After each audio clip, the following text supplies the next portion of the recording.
Be honest with me, gents. I don't care how inactive or hyperactive your imagination is. At some point in your life, you have fantasized about surviving in a zombie apocalypse.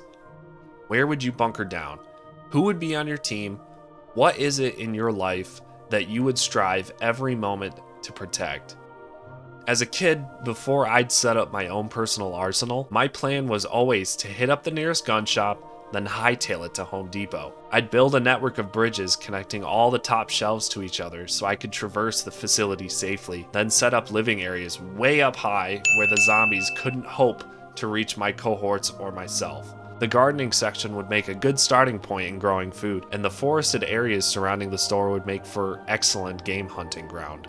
My imagination is incessant, so perhaps I've done a great deal more daydreaming than the average person, but surely everyone has done it once or twice.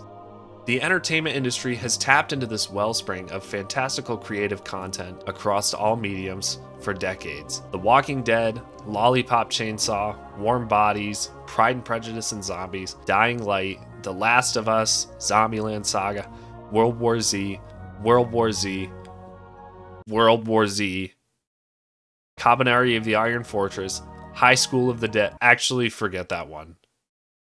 Zom 100, Night of the Living Dead. You get the point. For such a disturbing and horrific concept to live rent-free in the imaginations of human beings for so long is truly a curious thing. A zombie outbreak of apocalyptic proportions. Such a future would result in the deaths of millions of human beings, young and old, and still we fantasize. Why? Well, this is my personal opinion, but I believe men are to blame. That's right, I'm going full misandrist on this one, folks. No, I don't believe it comes from a place of hostility or depravity or even bloodlust. Although the idea of being able to unleash violence on soulless masses without reservation does hold some interest for me. As a man myself, I believe that the most attractive prospect that the world the zombie apocalypse offers to men is purpose in its most tangible and simplistic state. I mentioned Zom 100 a few minutes ago, and that show is legitimately a perfect encapsulation of what I'm talking about here. The protagonist begins as a slave to a faceless corporation, working himself to death without so much as a thank you in return. When the apocalypse finally arrives, he's overjoyed, reveling in the freedom that this new world offers him. After his initial honeymoon phase with this new reality subsides, the real fantasy kicks in, and he dedicates himself to protecting people around him, specifically a cute girl he happens upon during his hijinks. Fair warning here, folks. I'm delving into my conservative beliefs here, so try not to vomit before I'm through with this paragraph. I believe that within every single man on Earth lies a deep-rooted, basic need to be useful. That is the mission, and forsaking it leads to no end of mental anguish. For the more enlightened of us, usefulness takes shape as servanthood, which I like to boil down to the abbreviation CCC, or the 3 C's. The 3 C's are caretaking, cunnilingus, and killing shit. In short, committing to improving your way of life and the lives of those around you, knowing where the clitoris is located, and remaining physically and mentally able to destroy all evil that threatens your loved ones, even at the cost of your own life. This innate instinct is what drives our obsession with the zombie apocalypse. An apocalyptic world is a world where a person is able to rebuild from the ground up and start over, free of deadlines, fluorescent lights, desk chairs, gridlock traffic, performance reviews, or any of that meaningless mind-numbing drivel. A man can really be useful in a world like this, saving lives, building settlements, cleaning up the streets, and, in the case of Days Gone, cruising dilapidated roads and countrysides on a motorcycle. Oh yeah, this video is about Days Gone, by the way.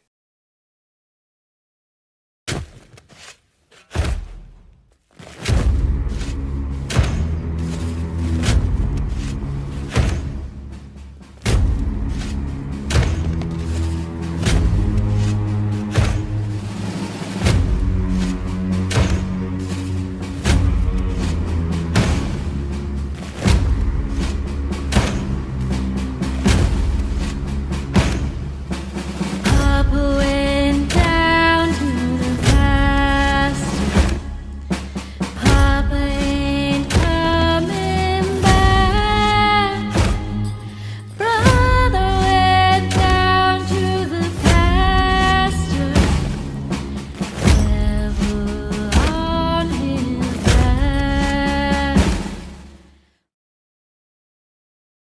Before we get started, as of the time this video is uploaded, I now have precisely 2 videos on my channel that are actually worth watching.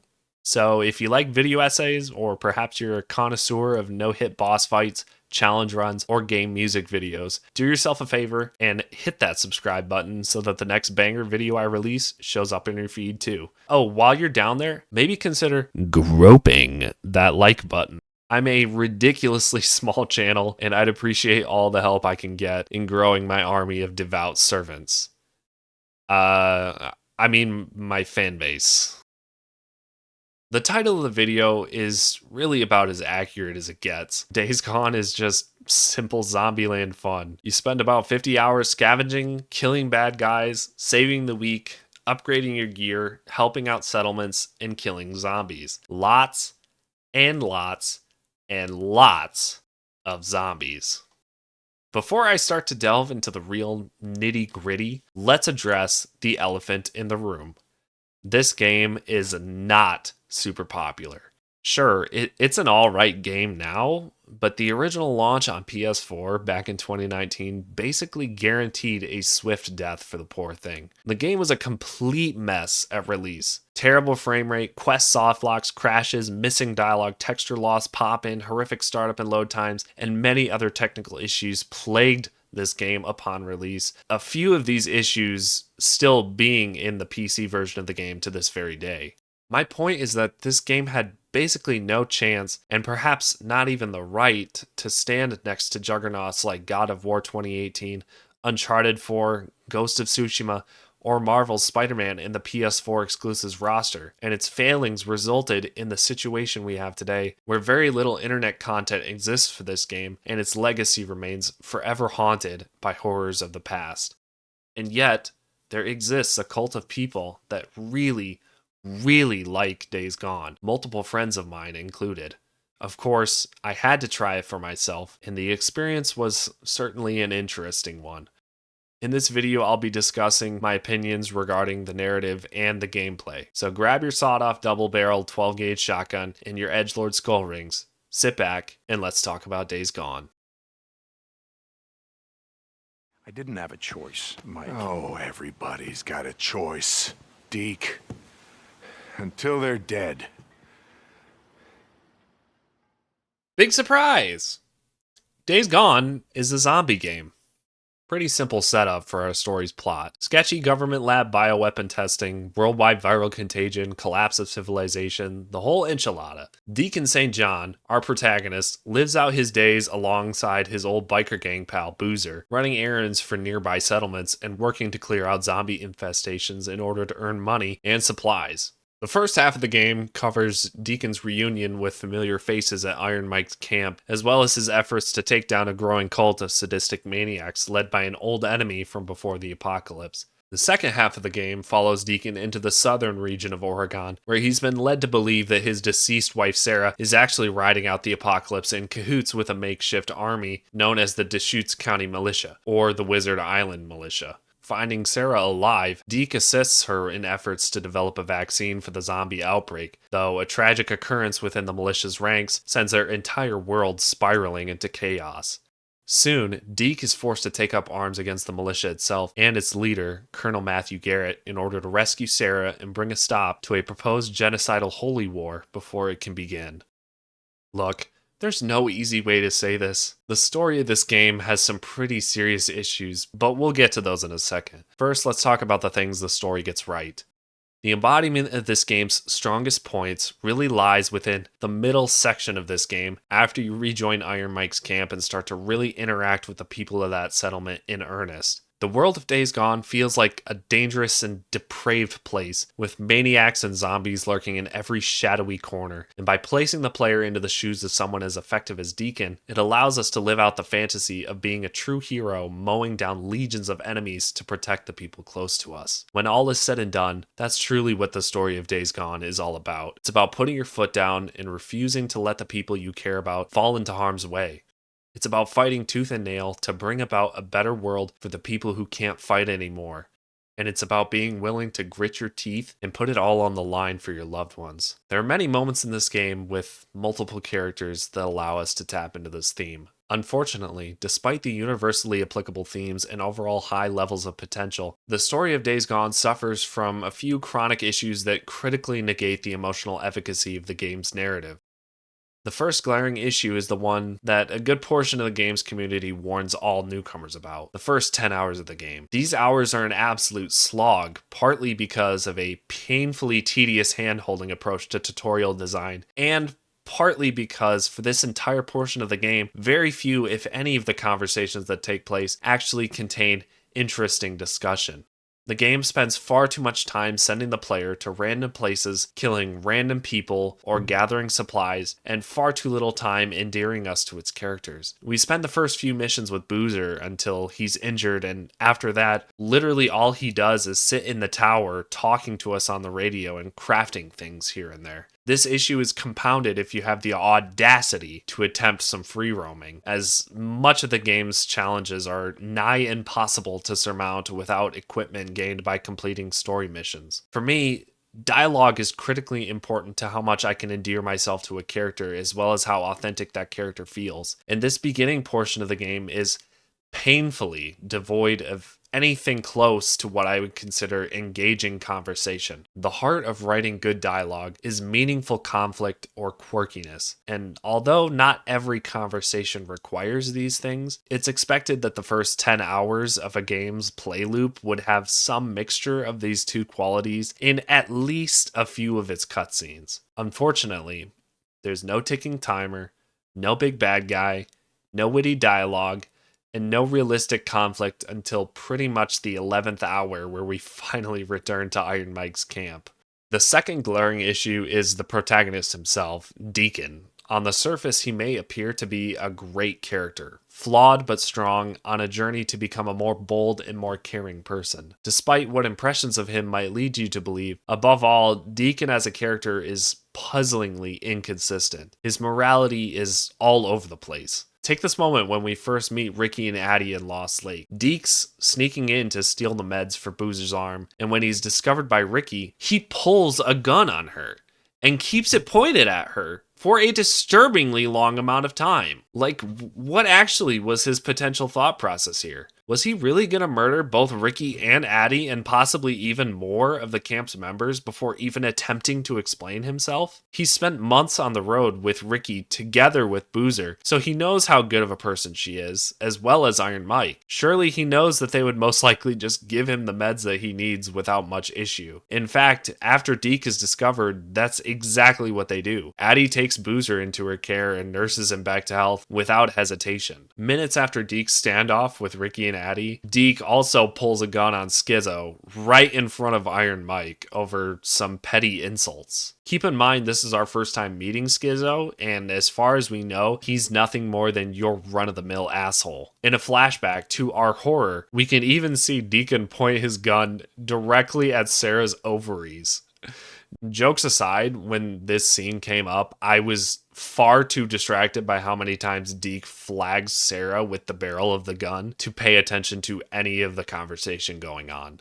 In the present, it's wildly nonsensical when and where Deacon chooses to start fights. The first camp leader we meet is Copeland, who Deacon absolutely despises despite no apparent reason for it. During our first conversation with Cope, Deacon constantly pokes and prods at him for the entire length of the cutscene. In contrast, later, during our first meeting with Ada Tucker at the Hot Springs camp, Deacon treats her with nothing but respect and leniency. This lady is running a fucking slave camp, factually.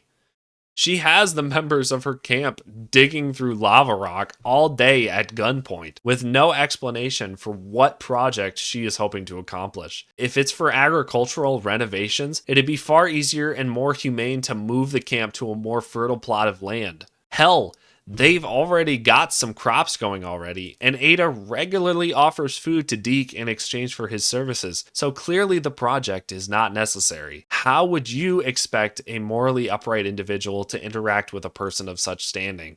Deacon's got nothing to say about all that, but ooh, did that motherfucker Alkai just point at me, you son of a bitch, come here and get a taste of knuckle! Like, come on.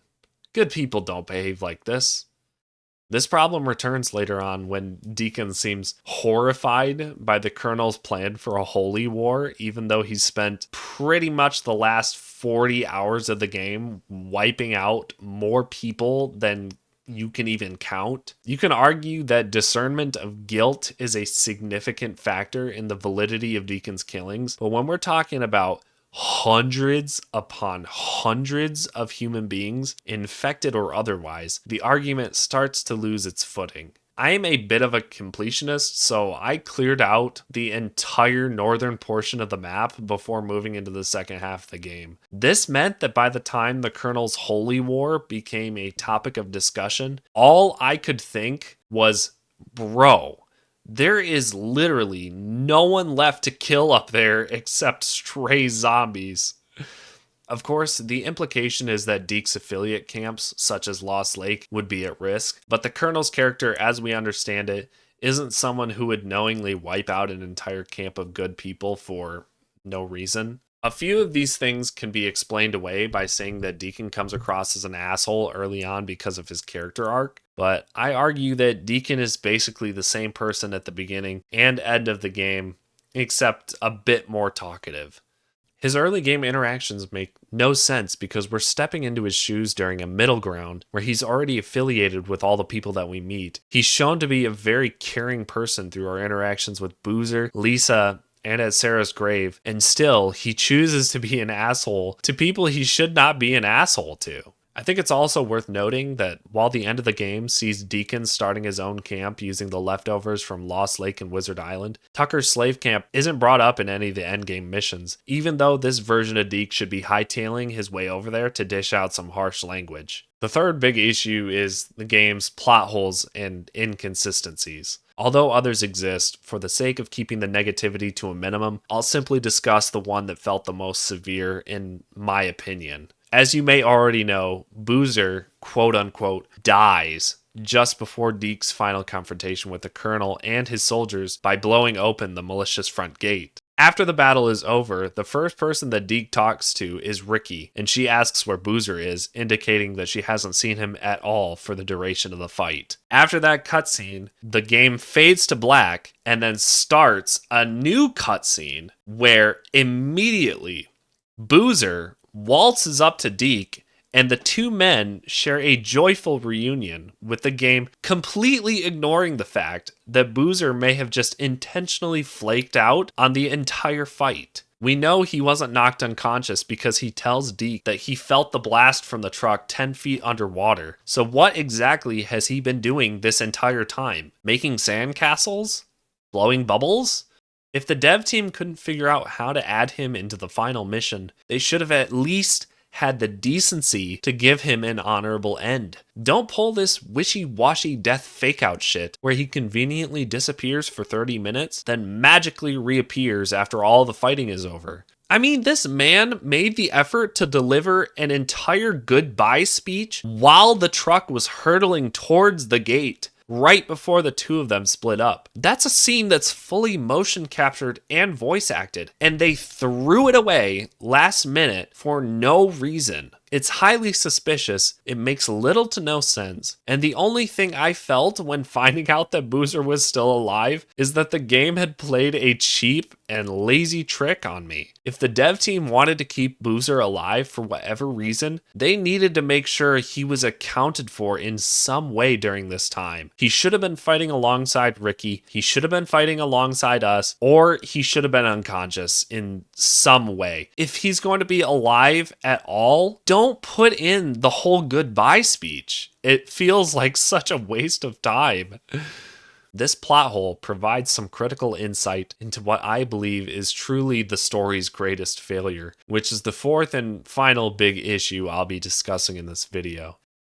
The game's entire plot, from beginning to end, is permeated with the sensation of untapped potential or perhaps even cowardice. The only endearing character in the entire game who dies before the credits roll is Iron Mike. We do grow attached to this man, but not nearly as much as we do to others in the cast. In addition to this, not a single character in the entire game ever turns into a zombie. Stories should have ebb and flow, with emotions rising and falling as we journey through the narrative. But despite the danger the world of Days Gone poses in theory, in reality, I never felt that anyone I loved was truly in danger, with Lisa being the only exception. This massively detracts from the game's theme of putting the safety of your friends and family before your own. There's even a scene in which Deacon is chasing the militia to Lost Lake, where the soldiers are expected to wipe out the entire camp. You spend about 5 minutes hightailing it from the lower map region, over the mountain pass, and all the way to Lost Lake, anticipating the worst, only to find that by the time you get there, the battle is over, and the militia is somehow already on its way back south with its tail between its legs.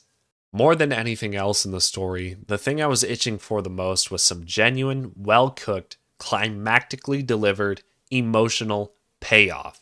Now, when I say emotional payoff, what exactly am I asking for here, you might be wondering. As an example, please allow me to introduce you to the game that has held its place as my favorite game of all time ever since I first played it 7 years ago, Dark Souls 3. For those of you who somehow know nothing about Dark Souls 3, it's the third in a trilogy of games from the developer From Software, with themes centering on purpose, life, perseverance, ruin, death, rebirth, and sacrifice. This entry specifically is a very definitive conclusion to the trilogy, with its quest lines and set pieces possessing a great volume of finality and emotional weight. The pinnacle of the game's storytelling takes place between the game's 2 DLCs, Ashes of Ariandel and The Ringed City, the beginning of which can be accessed by speaking with an NPC found in the Cathedral of the Deep. When we first meet Slave Knight Gale, he's a feeble old man, pleading desperately to the Mother of the Forlorn, fire for Ariandel. Here, Gale tricks us into entering the world of the painting, where we're tasked with rescuing his ward, a young half-breed girl whose name we never learn. Ariandel is slowly falling into decay and ruin around her, so using the power of her mother Priscilla, the girl intends to paint a new world inside which her people and her Uncle Gale can take refuge. Before she can begin, she requires 2 ingredients, the first being flame and the second the blood of the Dark Soul. After a combined approximate 10 hours of gameplay, exploring and battling our way through both of the DLCs, as well as its many bosses, we shatter the illusion guarded by the Ringed City and find ourselves in a barren wasteland. The earth is buried beneath hundreds of years of ash, piled high above the people, the cities, even the mountains. Centuries of rekindling the flame has flooded the earth with soot. Approaching a ruined council chamber, we reunite with Gale, but he's not the man we knew before. This Gale is a man who survived until the end of time, battling ceaselessly onward towards his goal, forging the path ahead, and leading us through the ruins of the Dreg Heap and the illusions of the Ringed City. Gale has completed his mission. Here, at the end of the world, he's finally grasped the Dark Soul, and as he suspected, it was too much for him to bear. The abyss has consumed him and transformed him into a raging beast. He can never deliver the Dark Soul to his lady. Thankfully, that was never his purpose. It's ours. Readying ourselves, we battle Gale to the death. The fight is nothing short of legendary. Here at the end of time, the 2 most powerful beings in the world are fighting over the power to start anew. Gale has entrusted us with this task, and we cannot fail him. No matter how many times he kills us, we must return until we succeed. For us, death is only a temporary setback. Giving up is the true failure. After no small amount of difficulty, we emerge victorious, and capturing Gale's soul, we deliver it to the painter. She thanks us, and with the materials finally at hand, she begins work on her masterpiece, assuring us that her new world will be a cold, dark, and a very gentle place. Although the emotional payoff here is melancholic and filled with uncertainty, it's still intensely powerful, thought-provoking, hopeful, and encapsulated within a gameplay experience more or less 20 hours in length. Now, I understand Days Gone is not a dark fantasy packed full of mythical creatures and magic and twisting, interweaving worlds fallen to ruin, but the human heart is just as mythical, just as twisted, and prone to ruin as any fantasy world. Exploring the heights and the depths of human life, suffering, and victory is an integral element of every piece of media in existence. It's what truly draws out our emotions and beckons us to respond to the art that is before us. The key to emotional payoff is attachment. Attachment to characters, experiences, places, or things. A small emotional payoff is regaining stolen loot. You've grown attached to that semi-auto shotgun that the Rippers stole from you, so after sneaking through their camp half naked wielding nothing but rocks and broken glass, it's a huge relief when you finally get your hands on it again. How did Days Gone fail to deliver the emotional payoffs I was looking for? Consider the characters in the game for whom we hold the most emotional connection. These characters are, in no particular order, Boozer, Ricky, Sarah, Lisa, Jesse, Colonel Garrett, and Skizzo. There are others, but for the sake of time, I'll only be focusing on these ones. For Boozer, after spending the entire game caring for him and occasionally fighting alongside him, for him to disappear in such a critical moment of the game's finale is such a huge missed opportunity. He should have been there alongside us, tearing our way through the arc to save Sarah. Either that, or he should have died somewhere along the way in a blaze of glory. Lisa is, in my opinion, the biggest missed opportunity in the entire game. The last time we meet her, she shows up randomly at Lost Lake carrying a bag full of zombie ears, showing she's been hard at work out in the wilderness, kicking ass and taking names. After saving her life several times, her saving Deke's life in the Ripper camp, and multiple seriously engaging conversations with Lisa, I had grown more emotionally attached to her than anyone else in the game's cast of characters. The father-daughter relationship that I'd felt was in the works was more than enough to make me want to do everything in my power to keep her safe. Despite this, she is completely absent from the second half of the game, where we could have had missions showing Lisa the ropes, guiding her through the apocalypse, teaching her how to hunt, how to fight, how to survive. Instead, we're stuck running errands for Colonel Garrett and his band of misfits for 20 hours. Imagine now, before the final battle,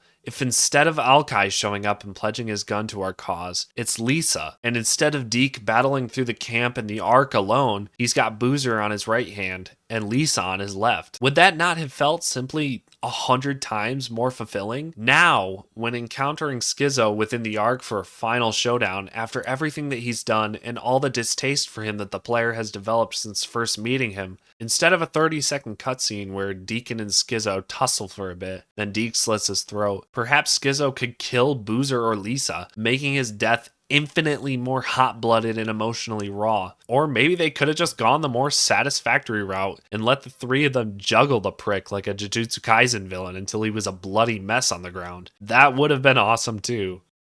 The Colonel in particular is an especially frustrating character to interact with during the second half of the game. Despite his status as one of the biggest antagonists in the game's cast, it's actually very difficult to dislike him, and by the time he actually turns into a full-fledged villain, it feels a bit nonsensical. He's shown to be pretty radical and legalistic during the course of the game's narrative, but even up to the end of the game, he's never shown explicitly committing heinous acts worthy of death. In fact, he's shown to be very caring and patient with his officers and his men. Sarah even runs defense for the Colonel when Deacon tries to badmouth him during a few of her later game escort missions. A perfect example of this problem is the gallows found within the militia's main base of operations. In keeping with the game's pattern of implications without action, the gallows are a symbol of the Colonel's tyranny that never once comes into play. No one ever hangs from those nooses during the game's runtime. It's implied that Sarah and Deacon will be hung if they're caught being romantic with each other due to a rule of no fraternization that is explicitly stated to us before meeting Sarah. However, it's impossible to know whether this is actually the truth, as we're never shown anyone being punished for engaging in this activity. In fact, as we interact with Lieutenant Weaver, he admits during one of his fetch quest cutscenes, a quest aptly titled, "I Tried to Hit That Once," that he himself had tried to get in Sarah's pants pretty soon after joining the militia. Despite the urgent warnings that we've been given regarding the rules, Lieutenant Weaver is one of the Colonel's favorite officers, despite how often he breaks the rules or shows disrespect, even in front of the Colonel himself. Instead of the Colonel's radicalization reaching its peak through malicious or organic means, his mental destabilization is actually pretty justified within the game's narrative.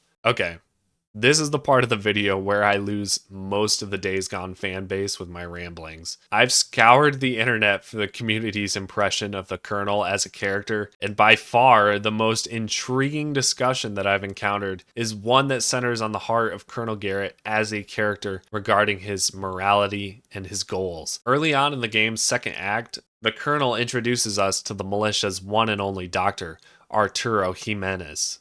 Dr. Jimenez asks us to escort him on trips into the shit to assist him in gathering medical supplies, an idea which the Colonel immediately shuts down, stating that the militia can't lose the only known doctor in all of post-apocalyptic Oregon. After Deacon makes his exit, though, he overhears the Colonel telling the doctor that, quote, "I don't know what I'd do if I lost you." If anything were to happen to you, I don't know what I'd do if I don't know what I'd do if I lost you. You realize you are more valuable than any piece of equipment. Equipment can be replaced. You cannot. I've been in this ship before, Matt. You know that I can handle myself. Carry on, Lieutenant. Corporal. This scene is not subtle at all. It's a huge implication that the dev team simply fails to flesh out in any meaningful way, to the point that literally a majority of the game's fan base refuses to believe that Colonel Garrett is in a gay relationship with the Doctor. Later on, the Colonel even gives a speech that I think adds a little bit more legitimacy to my argument. We do not care what country you were born in. We do not care if you are a man or a woman. We do not care if you are gay or lesbian or bisexual or transgender. These are things beyond your control. These are things that God has ordained. Despite this obvious assertion towards a specific direction in the Colonel's character, the writing team straight up refuses to outright state it, leading me to believe that they were perhaps afraid to offend conservatives by including more than one gay relationship in the game, or they were afraid to offend neoliberals by making one of the game's main antagonists a gay guy. Personally, I believe that the final act of this game needed this relationship to be confirmed, and I'll explain why. The critical turning point in the game's final act is the death of Dr. Jimenez, after which Colonel Garrett's mental state begins to slowly unravel. He descends steadily into a state of genocidal fury, declaring holy war on everything outside of the militia's walls and ordering all his most important officers to be permanently sealed within the Ark to protect them from the outside world. Looking at his situation from the perspective of a man who just lost his only doctor, this level of catastrophic crash out simply does not make sense. Being angry at the world and afraid to lose more men is believable, but during this portion of the game, the Colonel pretty much loses his mind on the low key, descending into a realm of insanity that could only truly be explained by the loss of a lover. Consider the infinite emotional potential that the story leaves completely untapped. After the Doctor's death, the Colonel sends Deacon into the mountains to track down the man responsible and return him for hanging. When Deacon arrives to capture the guy, he takes pity on the kid and refuses to deliver him to the Colonel, choosing instead to give him a more peaceful death via overdose? Side note, kids, don't fucking do drugs. Overdoses are rarely this elegant, and I'm distressed that the writers considered this a good thing to include in the game. Anyway, consider the Colonel's perspective. His lover has just been murdered, and he's lost his only chance to deliver justice to the murderer. In addition to this, the Colonel is shown to supposedly be a very devout Christian, as evidenced by his distaste for criminalistic behavior and a well-worn copy of the Holy Bible that can be found in his personal quarters. He also quotes the Bible from memory on multiple occasions. Contrary to the Bible's teachings, the Colonel is engaging in sexual relations with another man, and one he is not married to. With this in mind, imagine what thoughts must be coursing through the Colonel's head after Arturo's death. Perhaps he believes that his lover's demise is the result of the wrath of God on account of his sins, making him responsible for Arturo's fate. Perhaps he regrets never making their relationship public, imagining all the moments they could have shared together had he only been honest with himself and his men.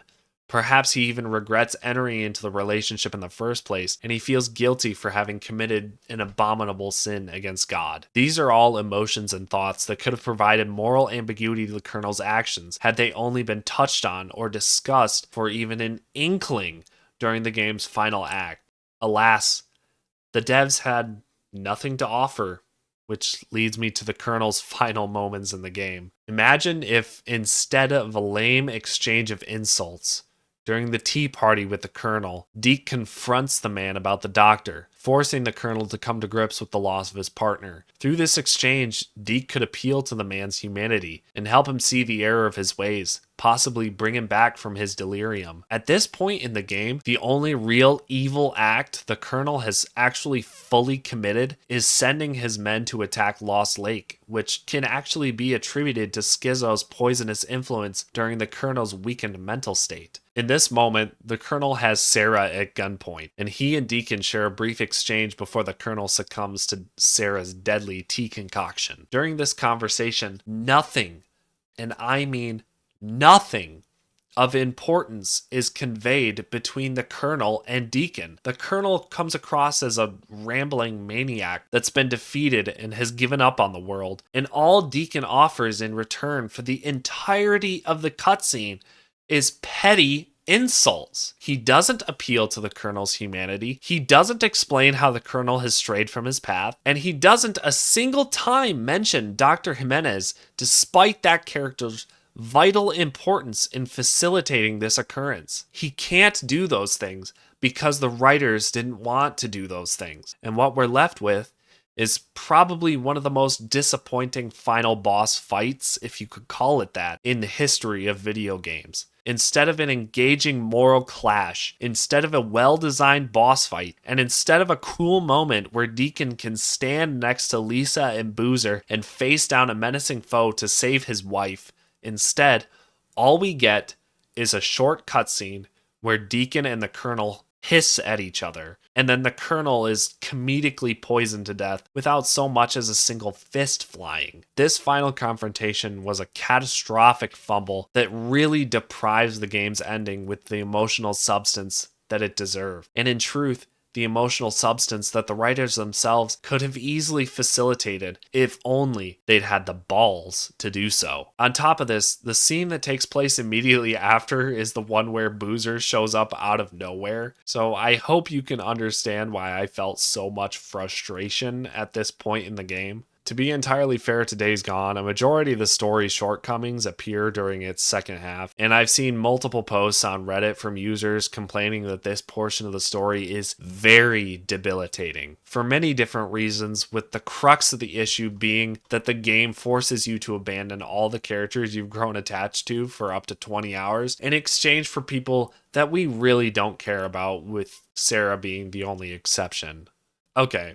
That's more than enough complaining. Let's switch gears here and talk about the portion of the game that, despite the failings of the narrative, really carries the entire experience on its back. Let's talk about the game.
I wasn't done complaining because there's one pretty much meaningless nitpick about the gameplay that pisses me off every time I run into it. I love shotguns. Shotguns are awesome, but the reload sound effects for the shotguns in this game are ass. It sounds like someone jiggling keys or shaking a pocket full of spare change, which is such a shame because the Liberator is easily my favorite firearm in Days Gone. This is what a shotgun cartridge should sound like when it's loaded into a shotgun.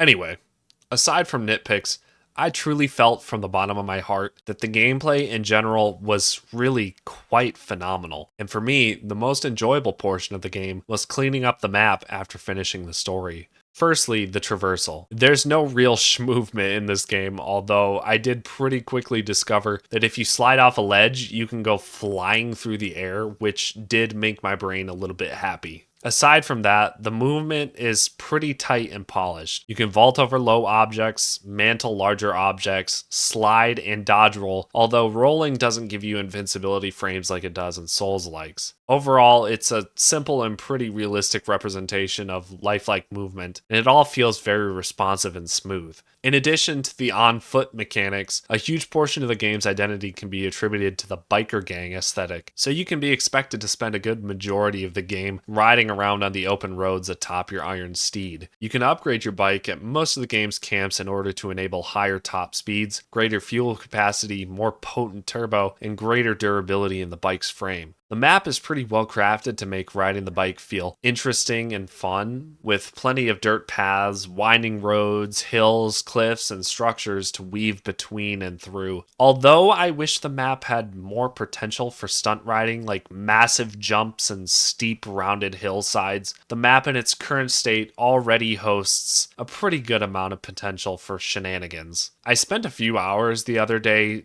literally just fast traveling around the map in Endgame and playing around with the game's biggest drops, trying to find some fun downhills and jumps. Please enjoy this compilation, as it actually required quite a bit of experimentation to achieve some of these jumps without dying. Additionally, I believe this is actually the best stunt video compilation on YouTube. Correct me if I'm wrong, I have not seen anything better than this, so roll footage.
Engine crapped out.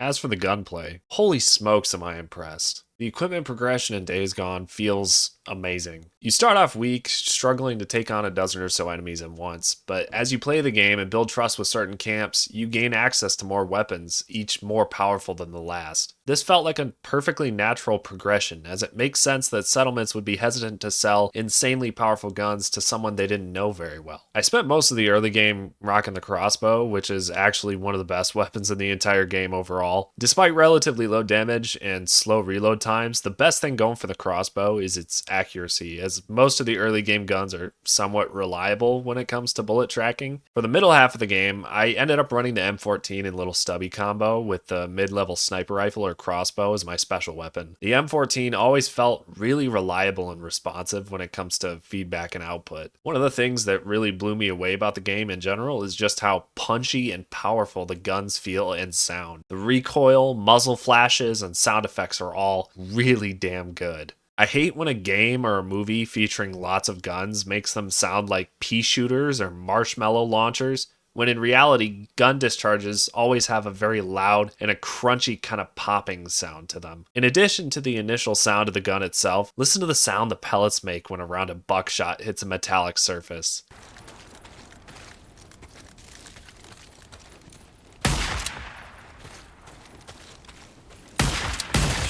Almost out.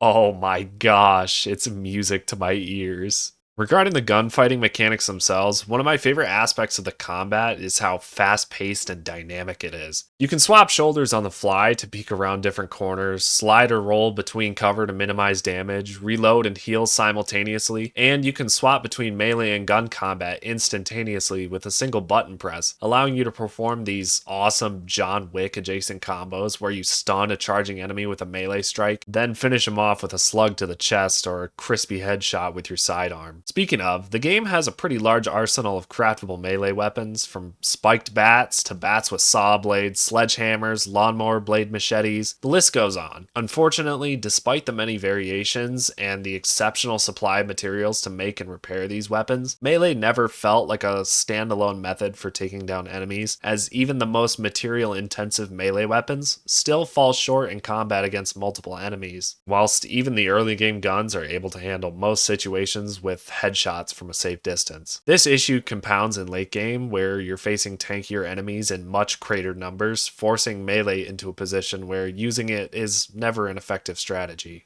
The side quests mostly boil down to area clearing, which is completely fine with me considering the phenomenal state of the game's combat. Among the missions you'll receive from the encampments, you'll encounter bounty hunter missions, which require you to track down an individual and kill them, marauder genocide, which means go to a place and kill a bunch of people, and zombie extermination. The last of these things is the one I'd like to focus on specifically, because there's one aspect of this game that I've avoided talking about until now, for good reason. The absolute number one in-game mechanic, the one heavily featured in the game's promotional campaign, and the mechanic that truly sets this game apart as something special, is the hordes. Dotted across the breadth of the map, tucked away inside caves, buildings, and derailed train cars, are large groups of zombies, the smallest of which number about 25, and the largest of which boasts numbers over 500 zombies strong. Before I talk about the general gameplay loop of taking down hordes, I really need to talk about a specific mission within the game that is honestly one of the coolest and scariest moments I've ever experienced within the gaming sphere. There's a mission in the second half of the game that's given to you by someone from Wizard Island. I can't recall if it's Colonel or Captain Curry, but that doesn't matter. You're tasked with locating a mine occupied by a group of anarchists that are currently holding one of the militia members hostage. Entering the mine, you clear out the anarchists and free the captured militia member.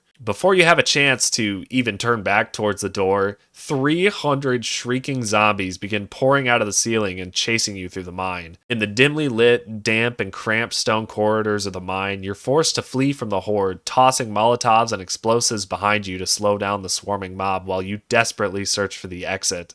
Even after reaching open air, the zombies are still hot on your tail, and without any structures to utilize for kiting, your only option is to go full guns blazing, burning through the entirety of your arsenal in order to take down the army of slobbering enemies. By far, the best horde in the entire game to take on is the Sawmill Horde. This horde is the largest one in the game by a steep margin. There are 5 hordes in the game totaling 300 zombies, and only one, the Sawmill Horde, boasting a whopping 500 zombies. Fun fact, this horde is actually part of a very late game story mission, basically designed to be one of the last hordes you ever defeat, when you've already done lots of leveling and upgraded your arsenal to the max. Despite this, you can actually take on these zombies whenever you want, which resulted in me fighting and defeating it before even entering the second portion of the game, with only the M14, Lil Stubby, a mid-tier sniper rifle, and a handful of explosives. The fact I was able to do this speaks volumes about the sheer versatility and maneuverability of the sawmill area as a whole. You're given so many different ways to kite and peel and outrun or outclimb the horde, and there's a specific rotation that you can actually run indefinitely if you lure the zombies along the proper pathways at the right pace. To my chagrin, during the sawmill mission near the end of the game, despite the entire horde being long dead, all the dialogue and even the cutscene transpired as if it wasn't, which really confused me. Did the dev team just believe with all their hearts that no one would be willing or able to take on this horde before the game explicitly told them to do so? Because the instant I was made aware of its existence, all I wanted to do was take down the giant swarm as soon as I physically could, which ended up actually being pretty early.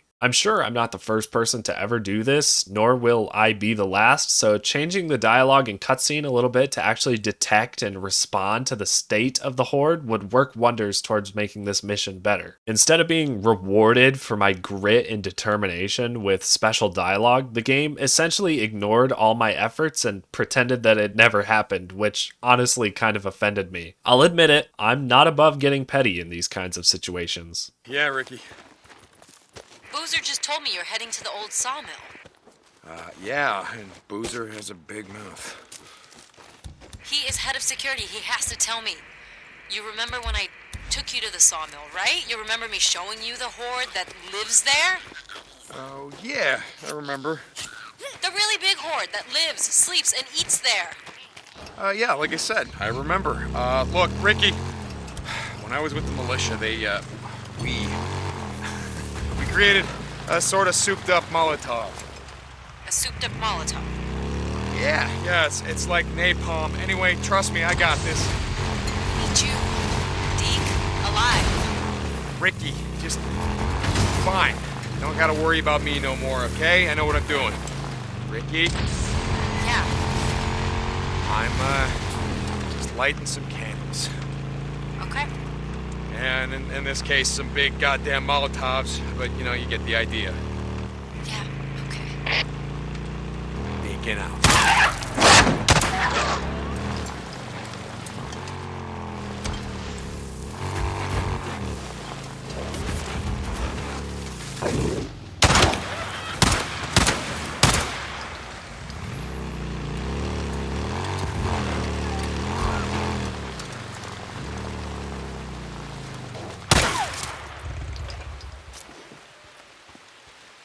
Okay.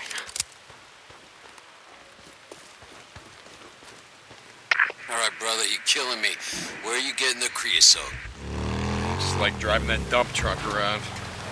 Goddamn right I do. All right, I'm heading to the old sawmill. They got a couple of storage tanks there. They should have all the creosote we need. The old sawmill. Last I checked, there was a horde there. Big goddamn horde.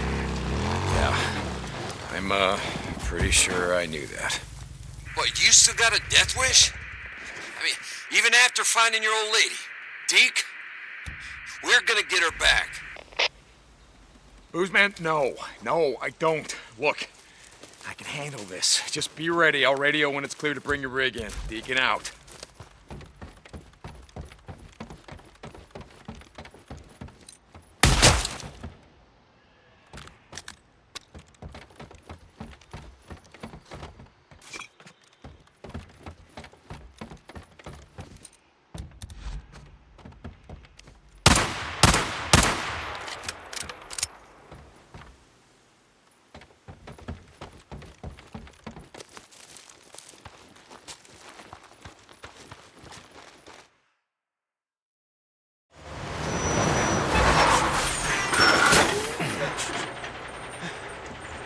Holy shit, dude.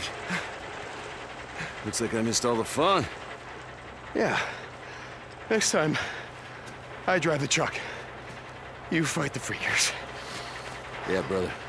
Okay, just pull it over there. All right, you got it.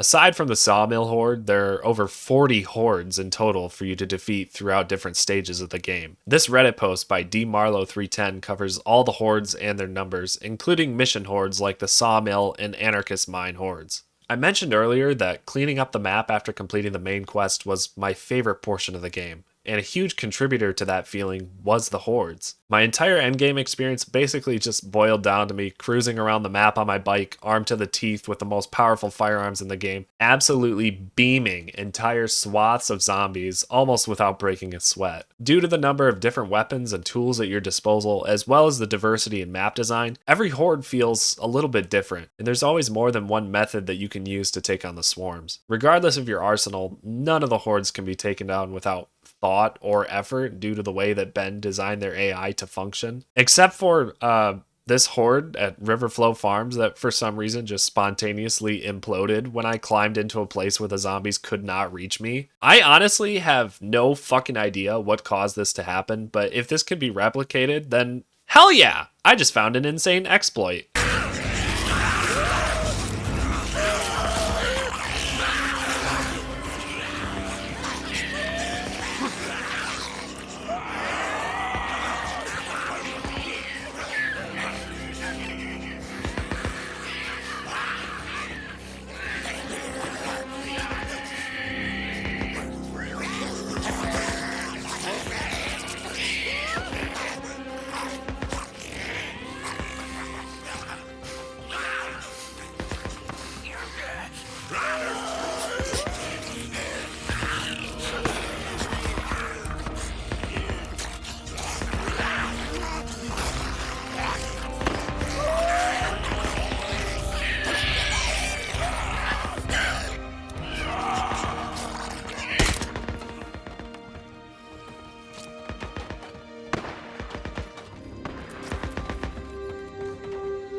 Finally.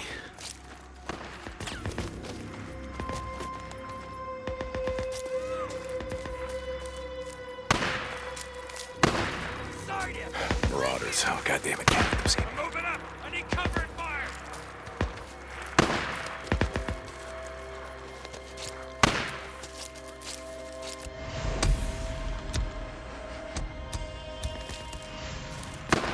The occasional bugs excluded, the zombies in Days Gone are programmed to respond to your actions in rather intelligent ways, avoiding burning Molotovs, clambering over obstacles, taking different paths to cut off your escape routes, and scattering themselves into open spaces so you can't easily blow up a large portion of them with a single explosive. You're constantly forced to retreat or alter your pathing as you attempt to lure the zombies to some explosives you planted, to buy time for yourself to heal or reload, or to funnel them through choke points where you can more easily gun them down. Taking on a horde, especially the biggest ones, is a seriously frenetic and exciting experience that really did most of the heavy lifting when it came to endearing myself to this game at all.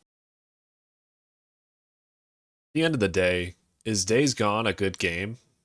Does its job.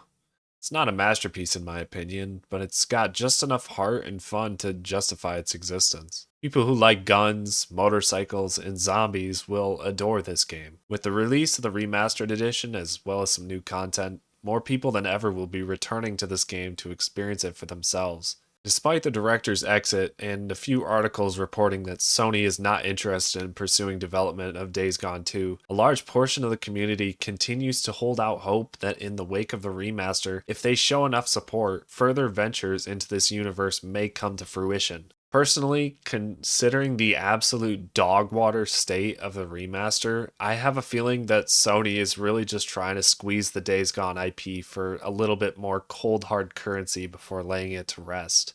In a world of cyberpunks and No Man's Skies, the video game landscape is at a point where entries with serious potential and a resolute development team can evolve from legitimate pieces of shit into beautiful masterpieces given enough love and enough time. Were Sony to get some seriously talented writers to come in and work some magic in this Days Gone universe, a sequel with the same phenomenal gunplay and a much better story could really kick some ass. Unfortunately, that doesn't seem to be what lies in store for Days Gone, despite the community's determination to prove their devotion to the IP. Honestly, considering the experience I had with the game across 2 playthroughs totaling approximately 80 hours, one of which was a full completionist playthrough, and the second of which being a speedrun, I'm not itching for more. As someone with no time or money to waste on mediocrity, I'd much rather spend my nights on a top-tier experience like Cyberpunk, or Hollow Knight, or Lies of P, or The Witcher 3. Some people have said that not every game needs to be a 10 out of 10, but in my opinion, why spend precious time on this earth playing a 6 out of 10 when 10 out of 10s exist? Fortunately for Days Gone, my tastes have no effect on its breadth of reach, and every day people boot up this game to experience the world of post-apocalyptic Oregon. And for many of those people,